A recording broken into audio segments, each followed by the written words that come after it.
પંચમહાલના બાલાસિનોર નગરપાલિકાને ધારાસભ્ય જિગ્નેશ મેવાણીએ તાળું મારવાની ચેતવણી આપી છે, કારણ કે અહીંયાના લોકો છેલ્લા કેટલાય દિવસથી બુમરાળ પાડી રહ્યા છે કે પીવાનું પાણી ખરાબ આવી રહ્યું છે, લોકો બીમાર પડી રહ્યા છે, પીવાના પાણીમાં જીવાતો આવે છે, પણ આ સામાન્ય માણસ છે, તંત્રને ક્યાં તેનો અવાજ સંભળાય છે। બાલાસિનોરમાં દૂષિત પાણીના લીધે લોકોના કેવા હાલ થયા છે તેની વાત કરીશું આ વિડીયોમાં। વૈષ્ણવજન તો તેને કહીએ જે પીડ પરાઈ જાનાને રે। નમસ્કાર, નવજીવન ન્યૂઝમાં આપનું સ્વાગત છે। હું છું જયંત દાફડા।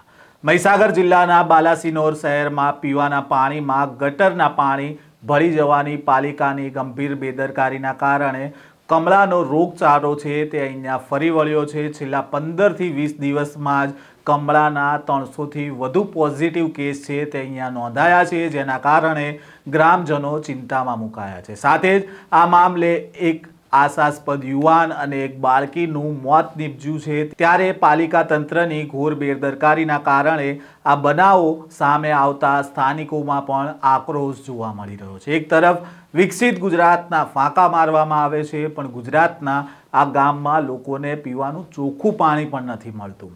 આ મામલાને લઈને વડગામના ધારાસભ્ય મેદાને આવ્યા છે અને ધારાસભ્ય જિગ્નેશ મેવાણીએ બાલાસિનોર પાલિકાને તાળું મારવાની ચેતવણી પણ આપી છે। પહેલા તો આ મામલે શું કહી રહ્યા છે જિગ્નેશ મેવાણી, તેમને સાંભળીએ।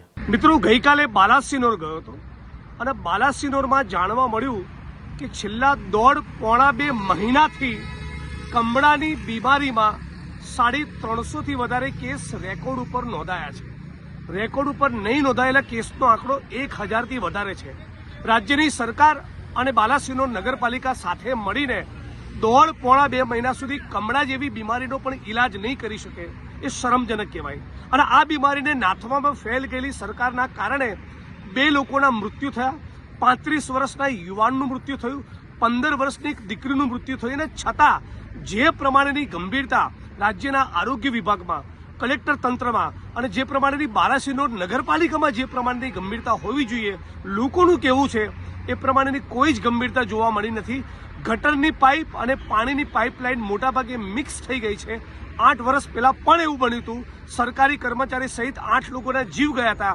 એ છતાં બાલાસિનોર નગરપાલિકાના ચૂંટાયેલા જનપ્રતિનિધિઓ કશું જ કરવા તૈયાર નથી। એટલે અમે લોકો આવનારા એકાદ અઠવાડિયામાં બાલાસિનોર નગરપાલિકાને તાળું મારવાનો કાર્યક્રમ આપવાના છીએ, જો રાજ્યનું આરોગ્ય વિભાગ અને બાલાસિનોર નગરપાલિકા તંત્ર દ્વારા તાબડતોબ યોગ્ય કાર્યવાહી કરવામાં નહીં આવે તો। જિગ્નેશ મેવાણીએ કહ્યું કે બાલાસિનોરમાં છેલ્લા 1.5 મહિનામાં 300થી વધુ કમળાના કેસ નોંધાયા છે। રેકોર્ડ પર નહીં નોંધાયેલા કેસ 1000થી વધારે પણ હોઈ શકે છે। 2 લોકોના મોત થયા છે, જે પ્રમાણે ગંભીરતા આ રાજ્યના આરોગ્ય વિભાગમાં અને બાલાસિનોર પાલિકામાં હોવી જોઈએ તે પ્રકારની ગંભીરતા અહીંયા નથી જોવા મળી। ગટર અને પાણીની લાઈન મિક્સ થઈ ગઈ છે। 8 વર્ષ પહેલાં પણ અહીંયા આવું બન્યું હતું, તે સમયે પણ કેટલાક લોકોએ જીવ ગુમાવ્યા હતા અને હાલ ફરી આવી પરિસ્થિતિ છે, છતાં પાલિકાના ચૂંટાયેલા પ્રતિનિધિ કશું જ બોલવા તૈયાર નથી, જેથી આગામી સમયમાં પાલિકા દ્વારા યોગ્ય કાર્યવાહી કરવામાં નહીં આવે તો પાલિકાને તાળું મારવાનો કાર્યક્રમ કરવામાં આવશે। ઉલ્લેખનીય છે કે આ ગંદા પાણીને કારણે કમળાનો રોગ થયા બાદ એક યુવાન અને એક બાળકીનું શંકાસ્પદ મોત થયું છે અને કમળાનો ભોગ બનેલા આ મૃતક યુવાનના પિતા નીતિન ભાટિયાએ જણાવ્યું છે કે બાલાસિનોરમાં ઠેર ઠેર ગટરો ઉભરાઈ રહી છે અને આ ગંદુ પાણી પીવાના પાણીમાં ભળી રહ્યું છે। પાલિકાની આ બેદરકારીએ મારા જુવાન જોત દીકરાનો જીવ લીધો છે, જેથી સરકાર પાલિકાના આ જવાબદાર સામે કડક કાર્યવાહી કરે તેવી અમારી માંગ છે। અને હાલ જે રોગચાળો વકર્યો છે બાલાસિનોરમાં, તેને લઈને સ્થાનિકોમાં પણ ફફડાટ છે। હવે જોવાનું રહ્યું કે આ સામાન્ય માણસની વેદના ને લઈને તંત્ર ક્યારે જાગે છે। આ પ્રકારના સમાચાર અને અહેવાલ સાથે ફરી મળીશું। નવજીવન ન્યૂઝ સાથે જોડાયેલા રહેજો।